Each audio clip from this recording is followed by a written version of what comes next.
Archivo de texto, en términos de computación, es la colección de datos que tiene un nombre y se guarda en dispositivos de almacenamiento secundarios, los cuales pueden ser magnéticos, ópticos o electrónicos. La creación de archivos de texto, ya sean binarios, de acceso secuencial o aleatorio, es necesario abrirlos antes de extraerlos o introducir datos. Y no solo eso, después de llevar a cabo todas las operaciones de lectura e escritura sobre ellos, es obligatorio cerrarlos. De lo contrario, puede perderse toda la información contenida en ellos. Uso de archivos existentes. La utilización de ficheros de acceso secuencial solo permite leer datos desde el principio del fichero o escribir datos al principio o al final del mismo. Es necesario introducir nuevos mecanismos para tener la posibilidad de acceder a posiciones intermedias de un fichero. El acceso directo a cualquier dato de un fichero es posible realizarlo mediante la utilización de archivos de acceso aleatorio, o más bien, mediante la utilización de un método de acceso aleatorio, ya que los ficheros son los mismos. Todas las operaciones vistas para el manejo de ficheros de acceso secuencial son válidas para los archivos de acceso aleatorio. El único elemento nuevo que se incorpora a este tipo de acceso de ficheros es una función capaz de posicionar el puntero del fichero que devuelve la función fopen en distintas partes del fichero para acceder a datos intermedios.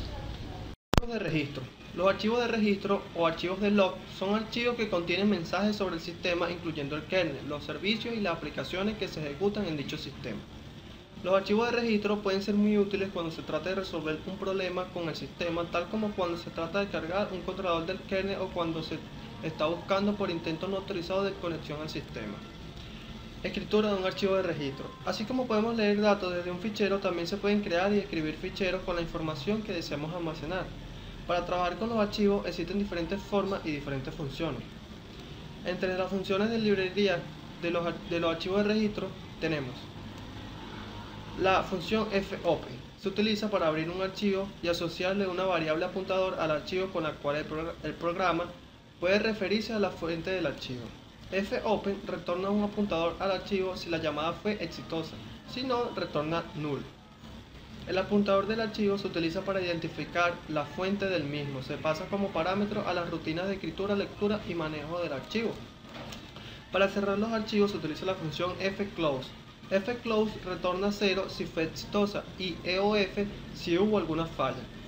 Para escribir datos en un archivo se utiliza la función fprint. Esta función es muy similar a print, la única diferencia es que fprint tiene un argumento adicional, el apuntador del archivo que especifica la fuente de donde queremos escribir. Fprint retorna el número de caracteres que fueron escritos exitosamente o un número negativo en caso de que haya una falla. Para leer datos de un archivo se utiliza la función fscan. Esta función es muy similar a scanf, la única diferencia es que scanf tiene un argumento adicional, el apuntador del archivo especifica que la fuente donde queremos leer, teniendo en cuenta que los argumentos para guardar datos deben ser apuntadores. R. Solo abre un fichero para su lectura. W. Si el fichero no existe, lo crea. Si existe, lo borra y añade uno nuevo. A. El fichero debe o no existir. Lo abre para añadir información al final. R+, el fichero ya existe y lo abre para actualizarlo. W+, crea un fichero para actualizarlo y si existe, sobrescribe en él. A+, abre un fichero para añadir información al final. Si no existe, lo crea. La declaración de archivo se hace creando un apuntador del tipo file, luego abrir el archivo utilizado en la función fopen y asignándole el resultado de la llamada a nuestro apuntador, para poder hacer las diversas operaciones de lectura y